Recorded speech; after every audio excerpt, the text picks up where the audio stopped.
राहुल गांधी की सदस्यता बहाल होने पर अब बड़ा सवाल ये कि क्या राहुल गांधी अमेठी से चुनाव लड़ेंगे। हम आज इस पर चर्चा करेंगे। यह भी जानिए कि आखिर जब एमपी एमएलए कोर्ट से किसी भी एमपी या एमएलए को सजा हुई तो उसकी सदस्यता गई, लेकिन आखिर ऐसा क्या रहा कि बीजेपी के सांसद रामचंद्र कठेरिया की सजा रुक गई, यानी कि उनकी सदस्यता नहीं जाएगी। इस खबर को भी समझेंगे और साथ साथ कैसे एक लड़की ने अपने पिता से पैसे ऐंठने के लिए खुद को किडनैप कराया, फोटो वायरल की, फोटो पुलिस को भेजा। क्या है ये पूरा मामला? आज का यूपी में ये तमाम खबरें। नमस्कार, मैं हूं कुमार अभिषेक, आप देख रहे हैं यूपी तक। हम हाजिर अपना न्यूज शो आज का यूपी लेकर। राहुल गांधी की लोकसभा सदस्यता बहाल होने के बाद जितनी खुशी कांग्रेसियों में पूरे देश में है, उससे कहीं ज्यादा खुशी अमेठी के कांग्रेसी लोगों के बीच है। उसकी वजह यह है कि उन्हें लगता है कि राहुल गांधी इस बार जरूर अमेठी से चुनाव लड़ेंगे और उसके पीछे की वजह भी है। कांग्रेस के लोग मानते हैं कि बेशक राहुल गांधी अमेठी से चुनाव हार गए, लेकिन अमेठी के प्रति उनका प्यार, उनका लगाव कम नहीं हुआ। चुनाव में हार के बाद बेशक राहुल गांधी अमेठी नहीं आए, लेकिन कांग्रेस को लगता है, कांग्रेस के कार्यकर्ताओं को लगता है कि राहुल गांधी अमेठी चुनाव लड़ने जरूर आएंगे। और जब तक उनके ऊपर सजा चल रही थी, तब तक कांग्रेसी मायूस जरूर थे। उन्हें लग रहा था कि कोई और गांधी परिवार से लड़ेगा, लेकिन अब ये लगभग तय माना जा रहा है कि राहुल गांधी अमेठी से भी चुनाव लड़ेंगे। निश्चित तौर पर वो अमेठी नहीं छोड़ना चाहेंगे और उसके पीछे की वजह है दिल्ली का रास्ता उत्तर प्रदेश से होकर गुजरता है। राहुल गांधी की लोकप्रियता का ग्राफ जिस तरीके से भारत जोड़ो यात्रा के बाद बढ़ा है, उसके बाद ये चर्चा आम है कि राहुल गांधी अमेठी नहीं छोड़ेंगे, ना ही गांधी परिवार उन्हें अमेठी छोड़ने देगा। और कांग्रेस के नेताओं के बीच अब ये आम चर्चा है कि राहुल गांधी अमेठी से और अब प्रियंका गांधी रायबरेली से लड़ेंगी। ये बात कह सकते हैं कि पुख्ता तौर पर, आधिकारिक तौर पर भले ही नहीं कही जाए, लेकिन कांग्रेस के नेता ये मानने लगे हैं कि इस सजा से छूट, या यूं कह लें कि जब उनकी सजा पर रोक लग गई है, उसके बाद से ये बात साफ है कि राहुल गांधी अमेठी से चुनाव लड़ेंगे। हालांकि कांग्रेस की तरफ से अभी किसी का बयान इसे लेकर नहीं आया है, लेकिन जब स्थानीय बड़े नेताओं से, ऐसे लोग जो राहुल गांधी की टीम में हैं और जिनके ऊपर अमेठी की जिम्मेदारी रही है, ऐसे लोगों का भी मानना है कि राहुल गांधी अमेठी से चुनाव जरूर लड़ेंगे। दूसरी बात, अब यह भी माना जा रहा है कि जो उनकी दूसरी भारत जोड़ो यात्रा होगी, उसमें यूपी में 10 से 15 दिन का वक्त गुजर सकता है। यानी कि जब भी ये भारत जोड़ो यात्रा होगी, उत्तर प्रदेश पर फोकस होगा और तब अमेठी एक बार फिर चर्चा में होगी। लोगों का मानना है कि अमेठी से भी उनकी यात्रा गुजरेगी और शायद अमेठी से जब गुजरेगी तो ये इसका इंडिकेशन होगा कि राहुल गांधी अमेठी आएंगे। बहुत कुछ इस बात पर भी निर्भर करेगा कि अलायंस कैसा हो रहा है, लेकिन अब जबकि सपा और कांग्रेस का अलायंस में जाना लगभग तय है, ऐसे में अमेठी और रायबरेली दोनों गांधी परिवार नहीं छोड़ेगा और अमेठी में पूरी संभावना राहुल गांधी की चुनाव लड़ने की है।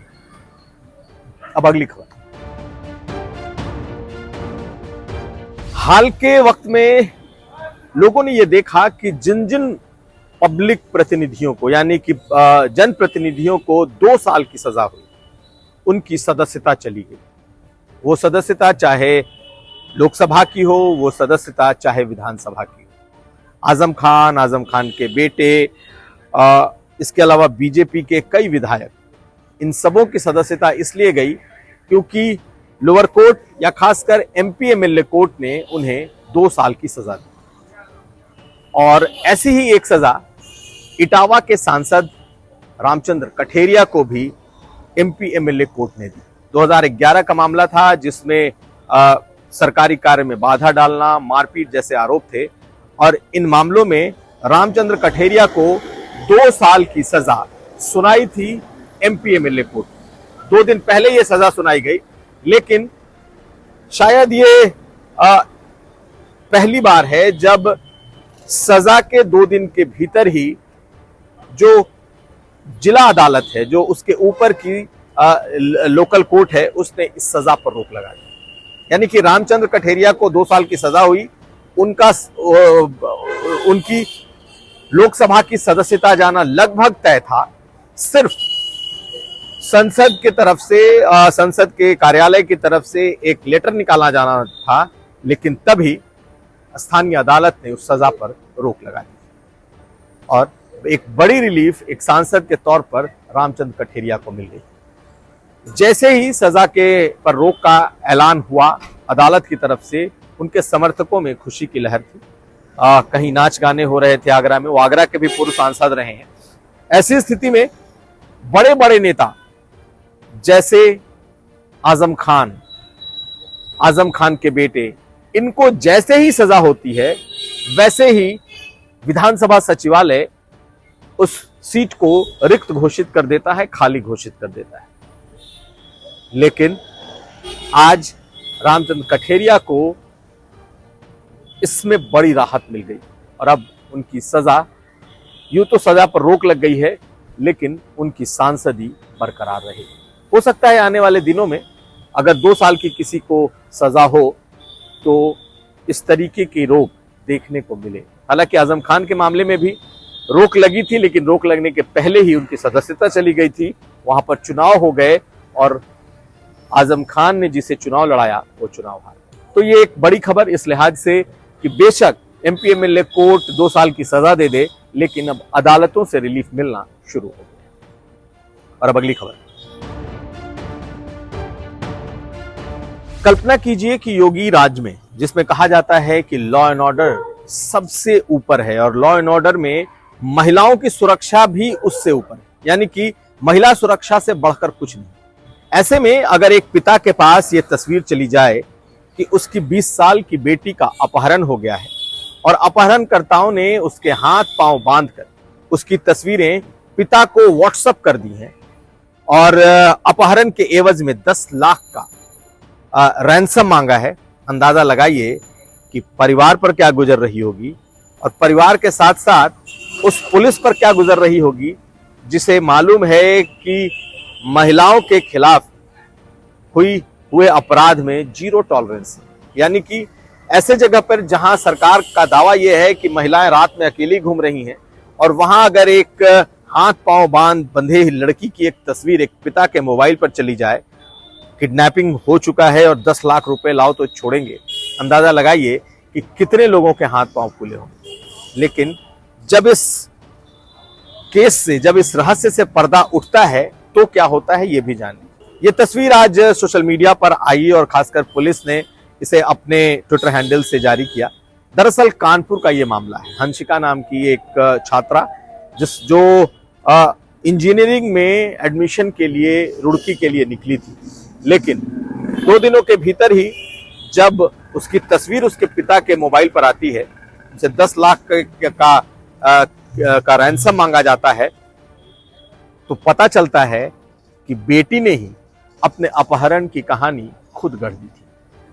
प्रेमी के साथ फरार हुई, कॉलेज जाने के बहाने प्रेमी के साथ निकली, लखनऊ के मॉल में दोनों शॉपिंग करते नजर आए, मंदिर में दोनों दिखे, लेकिन पिता से मांगा 10 लाख रुपए, इसलिए क्योंकि एक झूठी अपहरण की कहानी रची गई।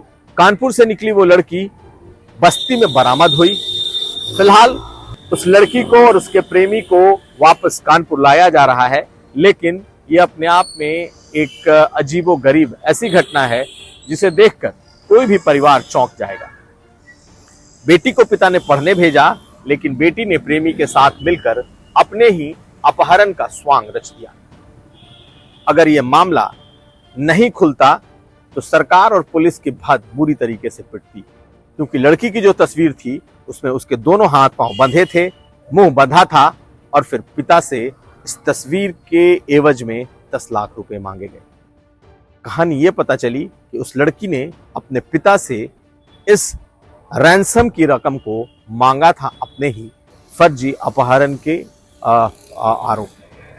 खैर, मामला खुल चुका है और अब देखना होगा कि वो लड़की अपने पिता को कैसे फेस कर पाती है। तो ये था आज का यूपी। हम फिर हाजिर होंगे, तब तक आप देखते रहिए यूपी तक।